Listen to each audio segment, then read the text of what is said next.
Stockers, Zach, the stock hopper, coming to you from the end already of planting season. I didn't make any content. I was too busy going to town. But we are on our last field here. I'm just putting the border around the early corn around our strip intercrop field, if you remember that from last year. We started planting the 13th of April, the week that it was like almost 90 degrees for a couple days here. And we took a chance. I've never planted that early here in northern Iowa before, but we went for it and planted about a third of our corn early. All of our late corn went into that window. It is still not up, so we will see how that does. We went ahead and started planting beans about a week ago, and got all the beans knocked in by this last Monday, and then we switched back to corn now that it's warmer. And here it is, Wednesday the 3rd, I believe, and we've got all of our big commercial fields done, and it's just the screwing around stuff left with the 80 of strip intercrop and then the stock cropper stuff tomorrow. It's planted like a damn dream. It's probably one of the nicest springs that I've had. I've only hit one wet spot the entire spring so far. So it's really gone well up to this point. I'm getting to the end, so I gotta quit.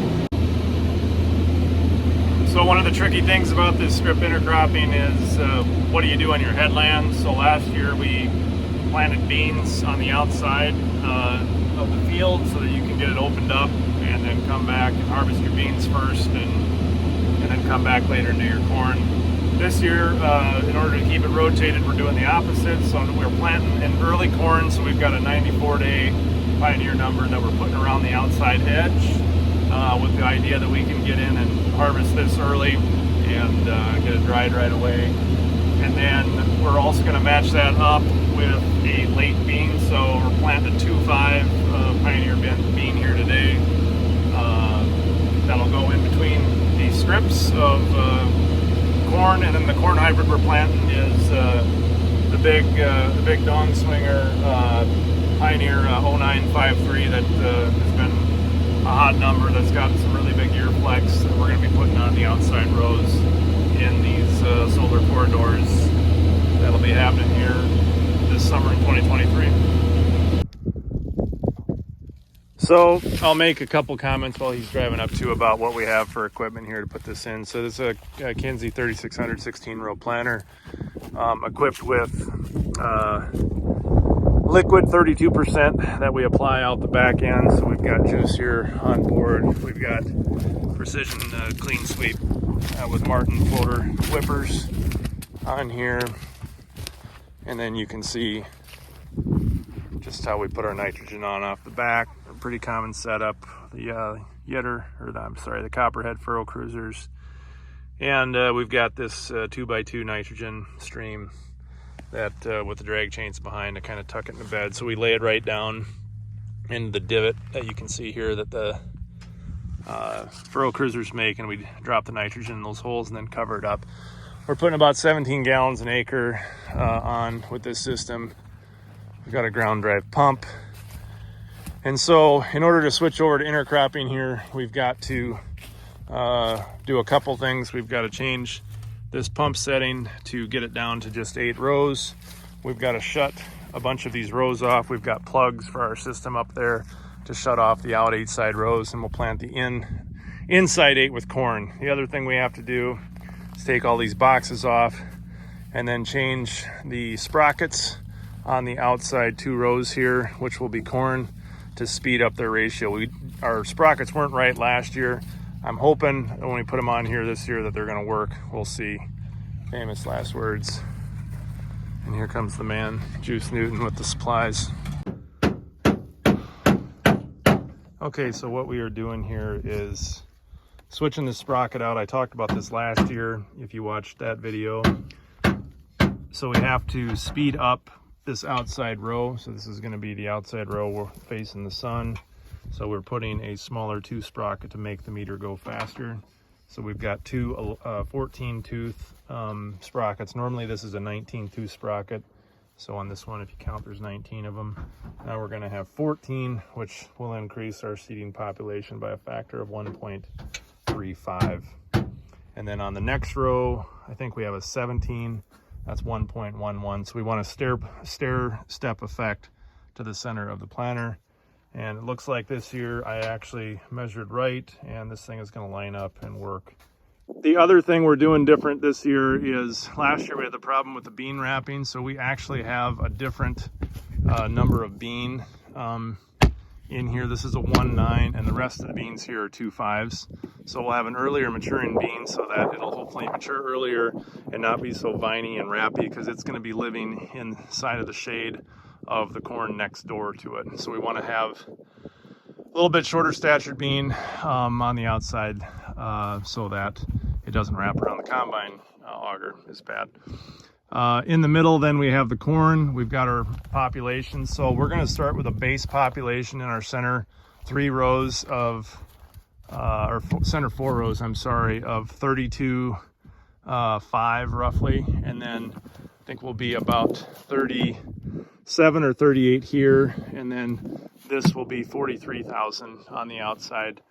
And I go a little bit higher, but the problem that I have with not having electric drives is the fact that the beans are on the same shaft, and the beans are always 5 times the amount of what the corn setting is. So we'll be dropping, I think, about 160,000 out here. Last year we were 180. It was way too viney. I plant my normal beans at 100,000, so it about kills me to spend that much money on extra beans here. But I forgot to make different sprockets for the bean units. I can't remember everything. But anyway, I think we're set to go. Juice, do we have thumbs up? I got double thumbs up. Double thumbs from the Juice. Let's go do this. Okay, so finally got going. I had a couple issues off the start here, but one of it was just a moron one, and we put our sprockets on the wrong row, so we were boosting bean population instead of corn. That might have bothered, but you know, that's what happens. So the other thing is I couldn't remember how to program my 2020 seed sense monitor so that it can read both corn and beans, or at least the population difference. I can't do singulation when it's in this mode. I think I need another brain box to do that correctly, but I can at least see the population I'm dropping, and things are working out good, so I'll show you that here.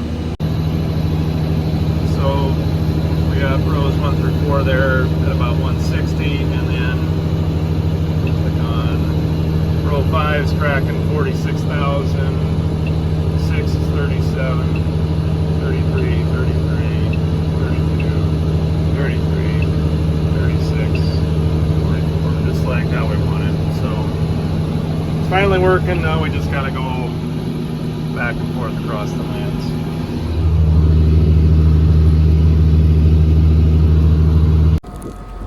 Okay, so it is the next day from what the last clip you saw with strip intercrop. We finished that up last night, about 9 o'clock, right at dark, and we're switched over here now. So we've got this plot. My good friend Joe Wick was nice enough to come over and do something that I absolutely hate, which is field cultivate.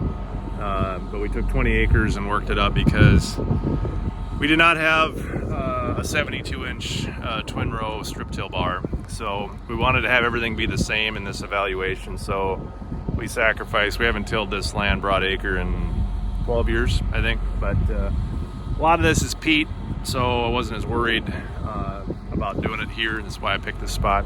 But anyway, we're going to have a couple different comparisons of 72-inch twins out here, and another configuration, and then 30-inch regular. And we're using 1197 Pioneer, the old standard, because it's known to really flex and be able to take advantage of this type of an environment. So that is what we're doing. We've dorked around for about 2 hours trying to get double checking the math and the configuration and getting the egg leader system. Alec Amundsen with Premier Technologies has been our egg leader guy, helping us make this John Deere rig talk to our egg leader stuff. And we just got off the phone with him. I think we're golden, and we're gonna put in our first couple rounds with our 72-inch twins.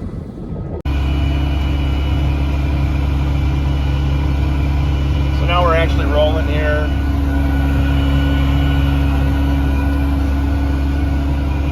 got juice watching. We got a row that's pretty tight with the closing wheels. We plugged up a little bit ago, but now it seems like it's working okay. The clearance is not very much, and we're in some really, really loose soil here in this peat bottom, and that's what caused us to plug.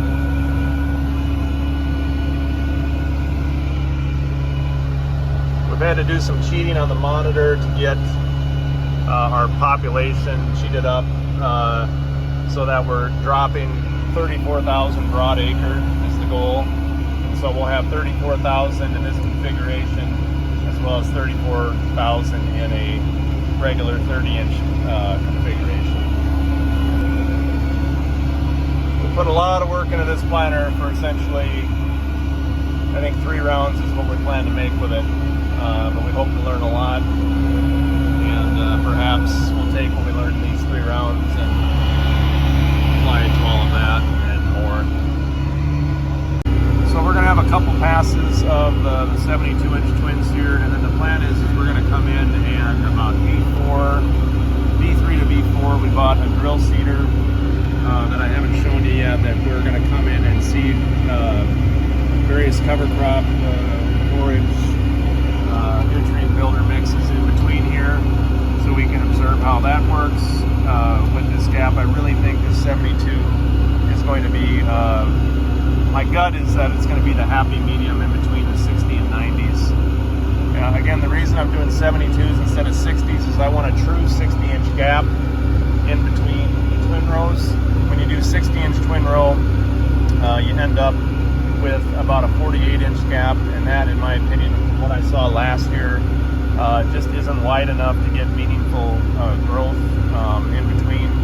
So we're going to hopefully see what we can do with the 72-inch arrangement and see if we can get parity yields to 30-inch corn and grow something meaningful in between. That's really what we're after. Okay, so I'll try to block the wind noise here. So we just got the big planter over here, and we've got the little planter over there, and we spent our first couple rounds getting the bugs out of running this thing. I think we have it pretty well good now, so we're putting a little bit more seed on. We put in our first 30-inch check here with the normal planter. We did not put any nitrogen on with this one because we don't have nitrogen there. We're going to come back over the top of this plot and spray some 32% on before we get our next shot of rain, and let the rain take the nitrogen in to the ground.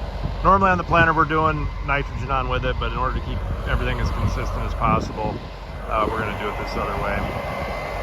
So what we're going to do now is we put in around here a second set of round of the 72-inch twin.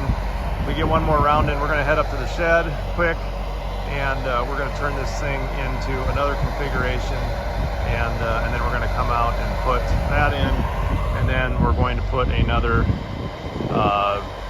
30-inch check on the end of it by the time we get over there to the far side, and then we'll fill in the gap with what's left. So that is the plan.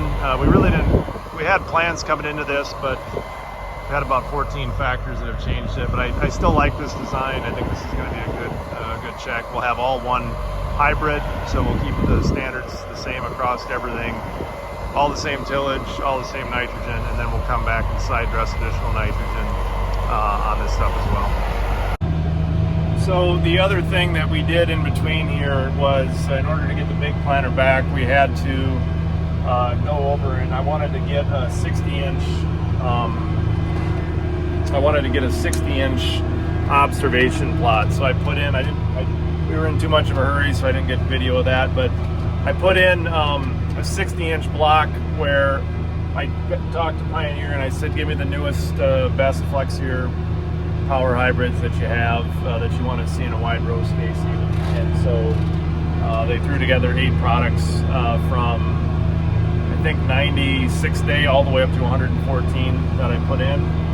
And so we have a really nice variance across a couple different trait platforms and genetic platforms. And so we'll see what does well, or what has the best flex potential, hybrid to hybrid. And so if we decide to field scale this stuff out in the future, we'll have a better idea of how different hybrids react to this wide row gap corn thing. So I didn't get any video of that, but it was us just using the big planter. We turned every other row off. We loaded the planter odd rows with, I guess we did a pair of rows. So there'll be a pair of 60-inch rows and then another pair of 60-inch rows with another hybrid. And yeah, but we have 8 of those that we did. Actually did it where the original stock cropper plot was. Nice short plot. It's all the same soil type, 300 foot a row, to make some basic observations. And we will take it to yield as well and do those comparisons and share them later on. So some of you, I was just thinking, are probably asking, how in the hell are you going to combine 72-inch twins? I think I talked about in some of the earlier videos, but I'll say it one more time. We've got an old 643 John Deere head on my 2166 combine that I will modify that. I'm going to slide the units so that we can take 2 72-inch rows at a time. So we've got an idea on how to do that, and that's how we're going to do it. And then with the bigger combine that I have, the 8-row 30, we'll use that to harvest the regular 30-inch stuff. All right, so it's now like 10 days after I filmed that last little bit planting, and we're out here getting ready to plant the rest of the stock cropper. We got a big rain this last weekend, but the ground is shaping up pretty quick. Wanted to show what things are looking like. Here's our early pasture, our cool season pasture lane. Right now it's about 3 inches tall, and we can see all the different species. We got some nitrogen on this ahead of a rain, I think about 2 weeks ago, if I remember right. And this thing has great colors, looking really good. Just needs a couple weeks of warmth and time, and hopefully we'll get it up to 18-24 inches. We'll be able to get the barns out here and get them rolling. But this is the only thing we have left to plant, is the actual stock cropper plot itself. All of our other crops are looking great. They're all the corn and beans are already all up and look awesome. We finished planting a couple weeks ago, and but then we got rained out, and now we've just got this 5 acres of experimental stuff to plant around the stock cropper lanes. And then for those that were familiar and came to our field day last year, all the zany stuff, kind of the wild intercropping, polycropping, probably some relay cropping stuff. We're going to have lots of small demonstrations with some unique things that are kind of really hard to pull off, but we have fun doing things that are hard to pull off. So anyway, I just wanted to put a little bit on the end of this video, and I'm going to go ahead and get this edited, sent out to the world. My apologies for the lack of content. It's just been a busy month here trying to get everything done. So that's it for now. Stay tuned. More content to pick up steam here as more things happen in the field. Thanks for watching.